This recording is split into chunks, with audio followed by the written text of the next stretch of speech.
Hello, today I'm going to read Joshua chapters 5, 6, 7, 8, and also Psalm 66 for the one story that leads to Jesus' Bible reading plan. While Israel gears up for their first battle in the Promised Land, Joshua goes on a scouting mission and encounters a strange man with a sword blocking his path. As you'll see in today's video, this mysterious angel of Yahweh appears repeatedly at key moments in the biblical story. Guarded and uncertain, Joshua asks the stranger where his allegiance lies. Are you for us or for our enemies? Neither, he answers. This unexpected response forces Joshua to reorient his priorities. Rather than focusing on whether God will help Israel win their battles, Joshua and the people should focus on obeying God as he accomplishes his purpose in Canaan. Israel obeys God's surprising instructions, and Jericho's walls crumble with a trumpet blast and a shout. But when Israel disobeys, Ai humiliates Israel's force. The two battles stand in contrast, just like Achan and Rahab. Achan, an Israelite man from the tribe of Judah, steals a pile of off-limits plunder instead of offering it to Yahweh. Rahab, a Canaanite woman and prostitute, risks her life to save the Israelite spies. Achan's actions bring curse on his family and defeat for Israel. Rahab's action brings salvation for her family and victory for Israel. The author of Joshua contrasts Rahab and Jericho against Achan and Ai to illustrate a crucial point. This is not merely a war account. This is a story about different kinds of people who turn to Yahweh and follow his ways, whether Israelite or Canaanite, and receive his blessings. Those who turn away from him, whether Israelite or Canaanite, also turn away from his blessings. This means turning away from life itself. All right, on to the video. So, in the Bible, reality is made up of two overlapping realms, the heavens and the earth, our space and God's space. And while life here on Earth may seem ordinary, sometimes we can encounter heaven right here in our own realm. Yes, this happens a number of times in the Bible. And when it does, we often encounter a fascinating character, the angel of Yahweh, or in most translations of the Bible, the angel of the Lord. Now, we've talked about angels. They're spiritual messengers who perform missions for God. But the angel of the Lord is no mere angel. How so? Well, every time he appears, he's described in a way that's purposefully puzzling. And it leaves you wondering, was that an angel sent by Yahweh? Or was that Yahweh himself? What do you mean? Here's one of many examples. In the book of Genesis, there's a story about Hagar, Abraham and Sarah's runaway Egyptian slave. And we read this. The angel of Yahweh called to Hagar. But then this angel speaks as if he is Yahweh, saying, I will give you many descendants. And then Hagar responds and says, you are God who sees me. So the angel of Yahweh is Yahweh. But that can't be. In the Bible, you can't see Yahweh or you'll die. Yeah. So this story and others like it are inviting us into a paradox, that Yahweh is above all, inaccessible to us. But sometimes he reveals himself to us in ways that we can see and understand, and that's where this character shows up. He's Yahweh made visible to us. Yes, distinct from Yahweh and also Yahweh. This is very similar to other biblical stories about prophets who get a glimpse into God's space, like Isaiah, Ezekiel, or Daniel. And what they see is a glorious human figure on a throne who's called Yahweh. So the one on the throne and the angel of Yahweh, this is the same person. Exactly. Watch all this come together in the famous story of Moses and the burning bush, where we read, The angel of Yahweh appeared to Moses in a blazing fire from the midst of a bush. And when Yahweh saw that Moses stopped to look, God called to him from the midst of the bush.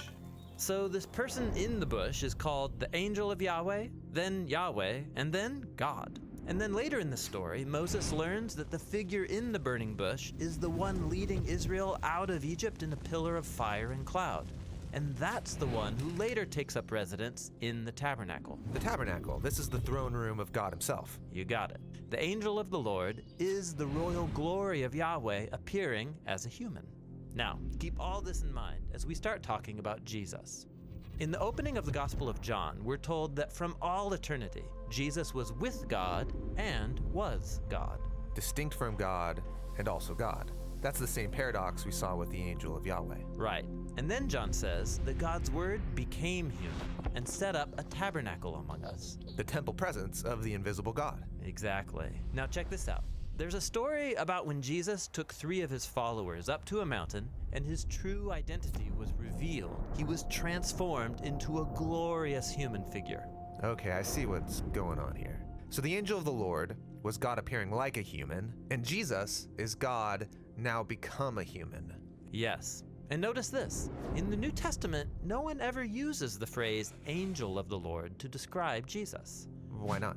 Well, they wanted to avoid the idea that Jesus was merely an angel. For them, Jesus was Yahweh God become human in order to fulfill his ultimate mission to fully reunite heaven and earth once and for all.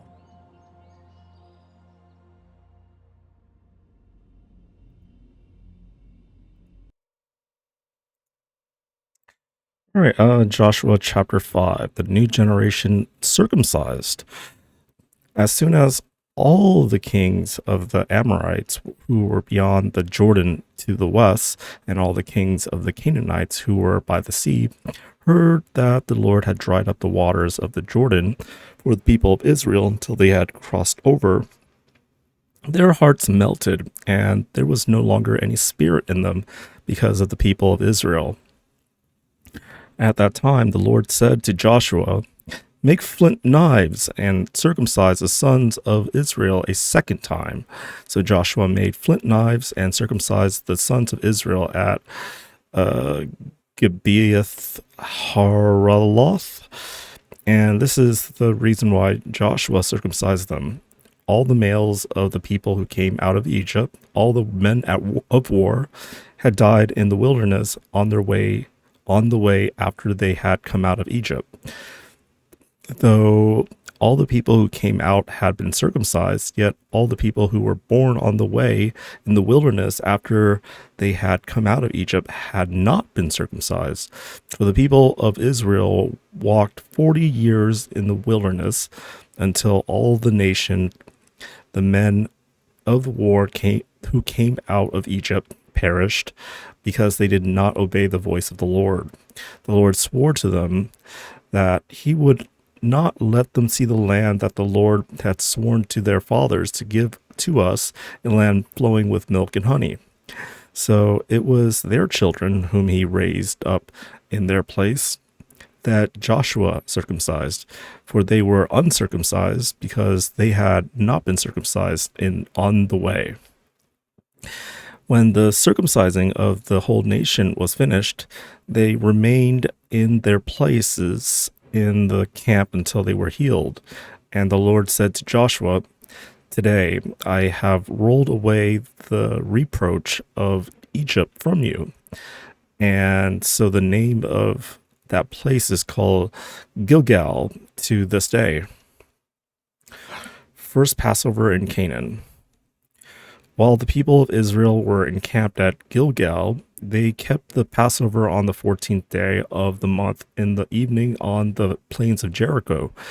And the day after the Passover, on that very day, they ate of the produce of the land, unleavened cakes and parched grain, and the manna ceased the day after they ate of the produce of the land.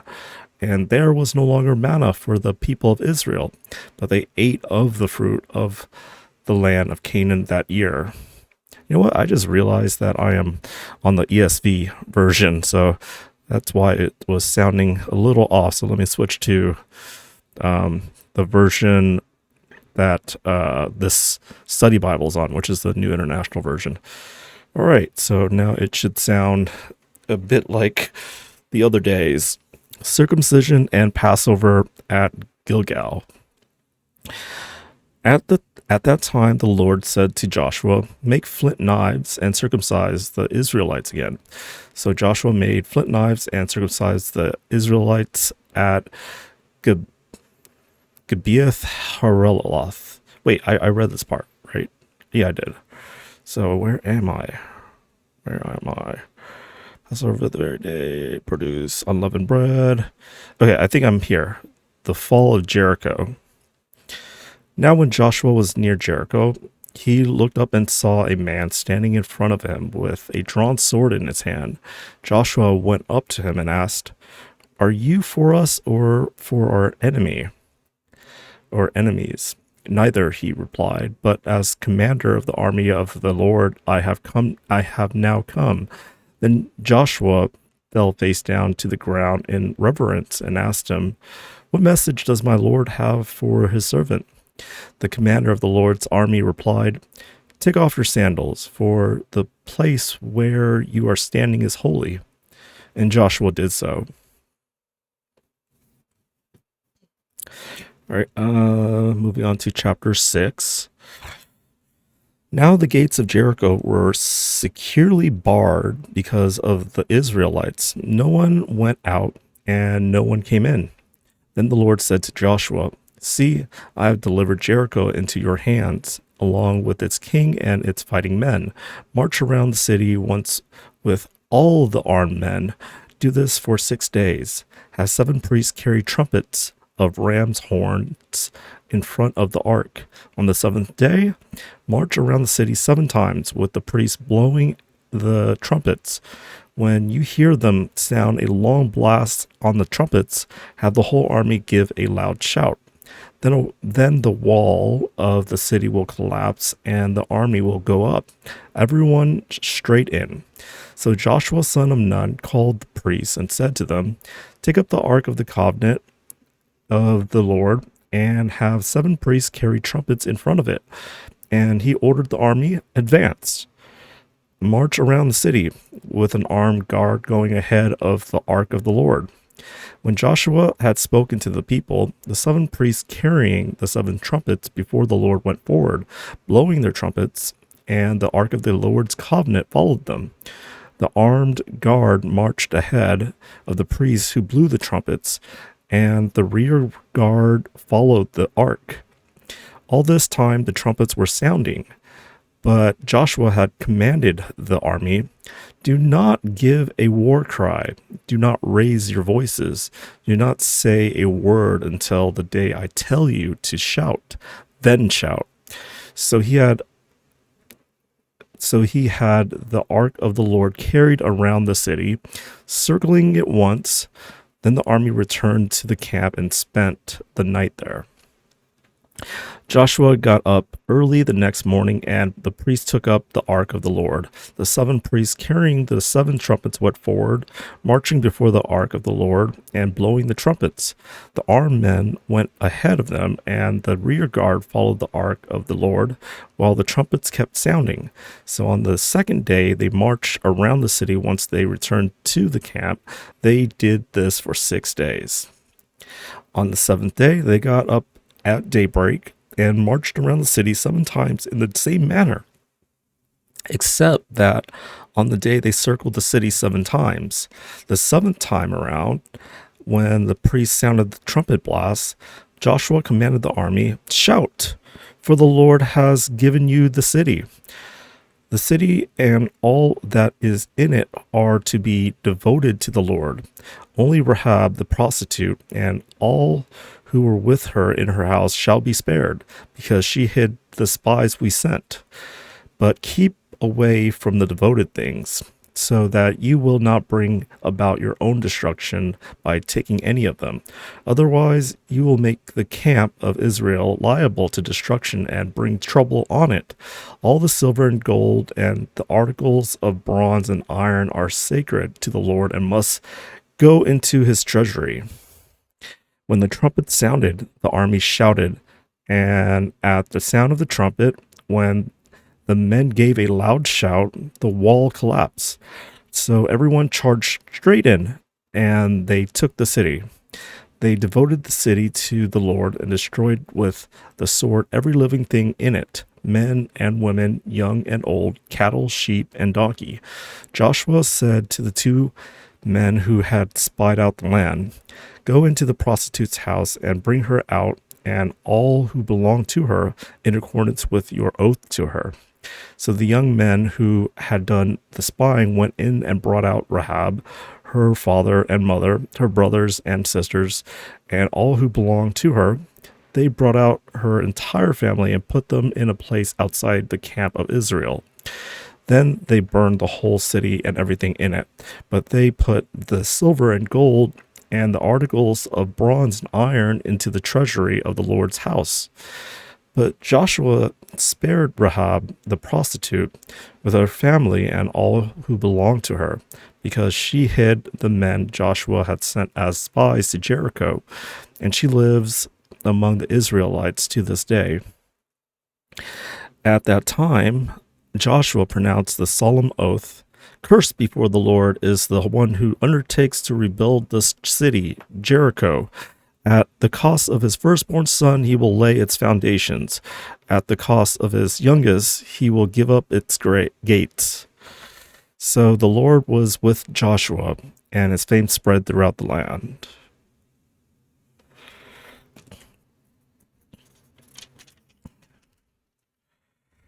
All right, I guess I'll read this section here, or these two sections. Who is the commander Joshua meets? And this is referring to chapter 5, verses 13 and 14, which says, "Now when Joshua was near Jericho, he looked up and saw a man standing in front of him with a drawn sword in hand. Joshua went up to him and asked, 'Are you for us or for our enemies?' 'Neither,' he replied, 'but as commander of the army of the Lord, I have now come.' Then Joshua fell face down to the ground in reverence." Who is this mysterious commander of the army of the Lord? Why did Joshua react the way he did? Though the man Joshua saw may have been an angel, many scholars believe this account is one of several Old Testament theophanies, visible temporal manifestations or appearances of God. For more on theophanies, see the Case for Christ article at Genesis 16. Other theophanies include Abraham's encounter with three strangers, and Jacob's wrestling match. Furthermore, many commentators view this incident as a Christophany, an occurrence with the pre-incarnate Christ in human form. Such appearances reinforce Jesus' claim that he existed before Abraham, and Paul's statement that Christ was indeed present at the beginning of the world. Such appearances also always convey an important message from God. The appearance to Joshua on the eve of Israel's attack on Jericho was no different. The commander came with a drawn sword in his hand, a sign that the Lord was a real leader of the battle. This was to instill Joshua with the confidence he needed to succeed in the conquest. The result of this meeting can be clearly seen in the event and eventual fall of Jericho, which is recorded in Joshua 6. And this section says, what was significant about Rahab? So it's referring to chapter 6, verse 17, which says, "Only Rahab the prostitute and all who were with her in her house shall be spared, because she hid the spies we sent." It seems highly unlikely that Rahab, a prostitute in the city of Jericho, would become an ancestor in Jesus' family tree. However, according to the genealogies found in Matthew chapter 1, verses 1 to 17, and Luke chapters 3, verses 23 to 38, this unlikely scenario is true. Before Joshua's forces advanced on Jericho, he sent spies into the city to ascertain his readiness for war. In exchange for guaranteed protection when the army advanced on the city, Rahab assisted the spies by hiding them in her house. which was built into the city wall. Unfortunately, the king learned the spies were staying at Rahab and sent some men after them.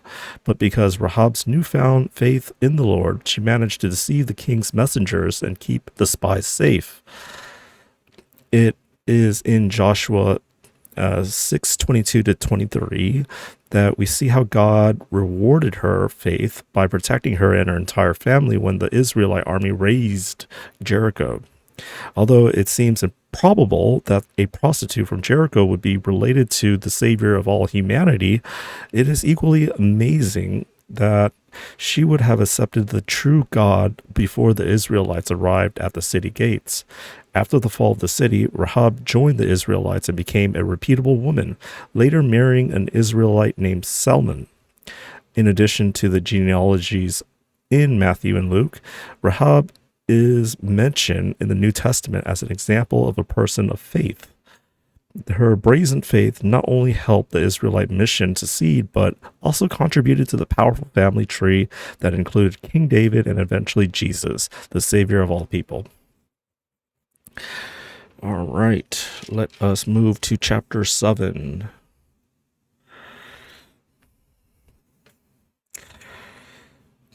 All right, chapter 7. Achan's sin. But the Israelites were unfaithful in regard to the devoted things. Achan, son of Carmi, the son of Zimri, the son of Zerah, of the tribe of Judah, took some of them. So the Lord's anger burned against Israel. Now Joshua sent men from Jericho to Ai, which is near Beth Aven, to the east of Bethel, and told them, "Go up and spy out the region." So the men went up and spied out Ai. When they returned to Joshua, they said, "Not all the army will go up against Ai. Send 2,000 or 3,000 men to take it, and do not weary the whole army, for only a few people live there." So about 3,000 went up, but they were routed by the men of Ai, who killed about 36 of them. They chased the Israelites from the city gate as far as the stone quarries and struck them down on the slopes. At this, the hearts of the people melted in fear and became like water. Then Joshua tore his clothes and fell face down to the ground before the ark of the Lord, remaining there until evening. The elders of Israel did the same, and sprinkled dust on their heads. And Joshua said, "Alas, sovereign Lord, why did you ever bring this people across the Jordan to deliver us into the hands of the Amorites to destroy us? If only we had been content to stay on the other side of the Jordan. Pardon your servant, Lord. What can I say now that Israel has been routed by its enemies? The Canaanites and the other people of the country will hear about this, and they will surround us and wipe out our name from the earth. What then will you do for your own great name?" The Lord said to Joshua, "Stand up. What are you doing down on your face? Israel has sinned. They have violated my covenant, which I commanded them to keep. They have taken some of the devoted things. They have stolen. They have lied. They have put up with their own possessions. That is why the Israelites cannot stand against their enemies. They turn their backs and run because they have been made liable to destruction. I will not be with you anymore I will not be with you anymore unless you destroy whatever among you is devoted to destruction. Go, consecrate people. Tell them, consecrate yourself in preparation for tomorrow, for this is what the Lord, the God of Israel, says. There are devoted things among you, Israel. You cannot stand against your enemies until you remove them. In the morning, present yourselves tribe by tribe. The tribe the Lord chooses shall come forward clan by clan. The clan the Lord chooses shall come forward family by family. And the family the Lord chooses shall come forward man by man. Whoever is caught with the devoted things shall be destroyed by fire, along with all the things that belong to him. He has violated the covenant of the Lord and has done an outrageous thing in Israel. Early the next morning, Joshua and Israel come forward by tribes, and Judah was chosen. The clans of Judah came forward, and the Zerahites were chosen. He had the clan of the Zerahites come forward by families, and Zimri was chosen. Joshua had his family come forward man by man, and Achan, son of Carmi, the son of Zimri, the son of Zerah, of the tribe of Judah, was chosen. Then Joshua said to Achan, "My son, give glory to the Lord, the God of Israel, and honor him. Tell me what you have done.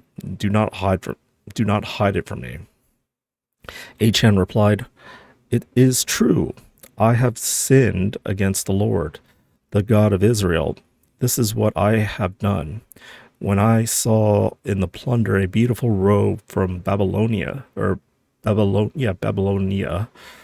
200 shekels of silver and a bar of gold weighing 50 shekels, I coveted them and took them. They are hidden in the ground inside my tent, with the silver underneath." So Joshua sent messengers, and they ran to the tent, and there it was, hidden in his tent, with the silver underneath. They took the things from the tent, brought them to Joshua, and all the Israelites spread them out before the Lord. Then Joshua, together with all Israel, took Achan, son of Zerah, the silver, the robe, the gold bar, his sons and daughters, his cattle, donkey and sheep, his tent, and all that he had, to the valley of Achor. Joshua said, Why have you brought this trouble on us? The Lord will bring trouble on you today." Then all Israel stoned him, and after they stoned the rest and burned them. Over Achan they heaped up a large pile of rocks, which remains to this day. Then the Lord turned from his fierce anger. Therefore the place has been called the Valley of Achor ever since.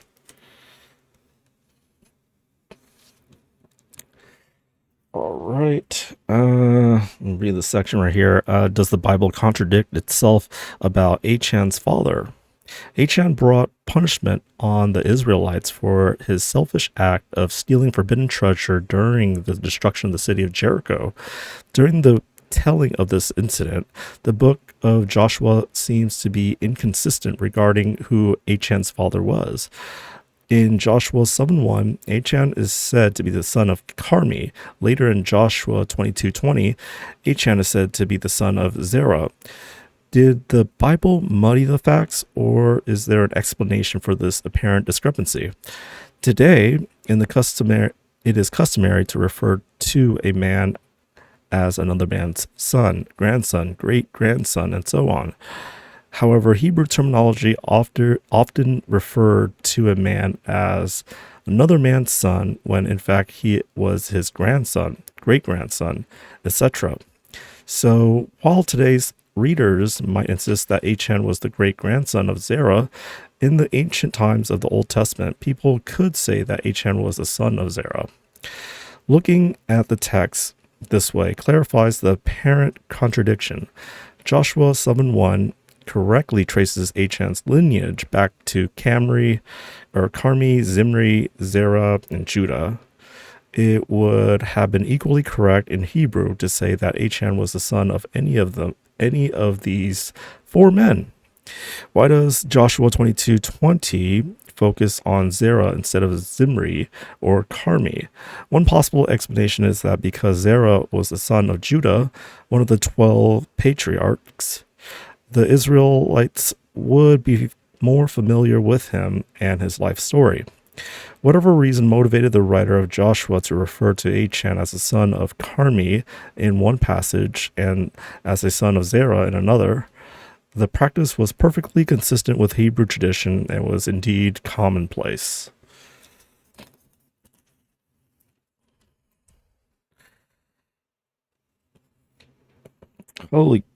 Okay, chapter 8.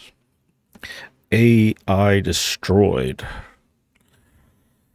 Then the Lord said to Joshua, "Do not be afraid. Do not be discouraged. Take the whole army with you and go back up to attack Ai. For I have delivered into your hands the king of Ai, his people, his city, and his land. You shall do to Ai and its king as you did to Jericho and its king, except that you may carry off their plunder and livestock for yourselves. Set an ambush behind the city." So Joshua and the whole army moved out to attack Ai. He chose 30,000 of his best fighting men and sent them out at night with these orders. "Listen carefully. You are to set an ambush behind the city. Don't go very far from it. All of you be on the alert. I and all those with me will advance on the city, and when the men come out against us, as they did before, we will flee from them. They will pursue us until we have lured them away from the city, for they will say, 'They are running away from us as they did before.' So when we flee from them, you are to rise up from ambush and take the city. The Lord your God will give it into your hand. When you have taken the city, set it on fire. Do what the Lord has commanded. See to it. You have my orders." Then Joshua sent them off, and they went to a place of ambush and lay in wait between Bethel and Ai, to the west of Ai. But Joshua spent the night with the people. Early the next morning, Joshua mustered his army, and he and the leaders of Israel marched before them to Ai. The entire force that was with him marched up and approached the city and arrived in front of it. They set up camp north of Ai, with the valley between them and the city. Joshua had taken about 5,000 men and set them in ambush between Bethel and Ai, to the west of the city. So the soldiers took up their positions with the main camp to the north of the city and to ambush to the west of it. That night Joshua went into the valley. When the king of Ai saw this, he and all the men of the city hurried out early in the morning to meet Israel in battle at a certain place overlooking the Arabah. But he did not know that an ambush had been set against him behind the city. Joshua and all Israel let themselves be driven back before them, and they fled toward the wilderness. All the men of Ai were called to pursue them, and they pursued Joshua and were lured away from the city. Not a man remained in Ai or Bethel who did not go after Israel. They left the city open and went in pursuit of Israel. Then the Lord said to Joshua, "Hold out toward Ai the javelin that is in your hand, for into your hand I will deliver the city." So Joshua held out toward the city the javelin that was in his hand. As soon as he did this, the men in the ambush rose quickly from their position and rushed forward. They entered the city and captured it and quickly set it on fire. The men of Ai looked back and saw the smoke of the city rising up into the sky, but they had no chance to escape in any direction. The Israelites who had been fleeing toward the wilderness had turned back against their pursuers. For when Joshua and all Israel saw the ambush had taken the city and the smoke was going up from it, they turned around and attacked the men of Ai. Those in the ambush also came out of the city against them, so that they were caught in the middle, with Israelites on both sides. Israel cut them down, leaving them neither survivors nor fugitives, but they took the king of Ai alive and brought him to Joshua. When Israel had finished killing all the men of Ai in the fields and in the wilderness where they had chased them, and when every one of them had been put to the sword, all the Israelites returned to Ai and killed those who were in it. 12,000 men and women fell that day. all the people of Ai. For Joshua did not draw back the hand that held out his javelin until he had destroyed all who lived in Ai. But Israel did carry off for themselves the livestock and plunder of the city, as the Lord had instructed Joshua. So Joshua burned Ai and made a permanent heap of ruins, a desolate place to this day. He impaled the bodies of the king of Ai on a pole and left it there until evening. At sunset, Joshua ordered them to take the body from the pole and throw it down at the entrance of the city gate. And they raised a large pile of rocks over it, which remains to this day. The covenant renewed at Mount Ebal. Then Joshua built on Mount Ebal an altar to the Lord, the God of Israel. As Moses, the servant of the Lord, had commanded the Israelites, he built it according to what is written in the book of law of Moses. An altar of uncut stones, on which no iron tool had been used. On it they offered to the Lord burnt offerings and sacrificed fellowship offerings. There, in the presence of Israelites, Joshua wrote on stones a copy of the law of Moses. All the Israelites, with their elders, officials, and judges, were standing on both sides of the ark of the covenant of the Lord, facing the Levitical priests who carried it. Both the foreigners living among them and the native-born were there. Half of the people stood in front of Mount Gerizim, and half of them in front of Mount Ebal, as Moses, the servant of the Lord, had formerly commanded when he gave instructions to bless the people of Israel. Afterward, Joshua read all the words of the law, the blessings and the curses, just as it is written in the book of the law. There was not a word of all that Moses had commanded that Joshua did not read to the whole assembly of Israel, including the women and children, and the foreigners who lived among them. All right, I would read this, but I am tired. Let's move on to Psalms.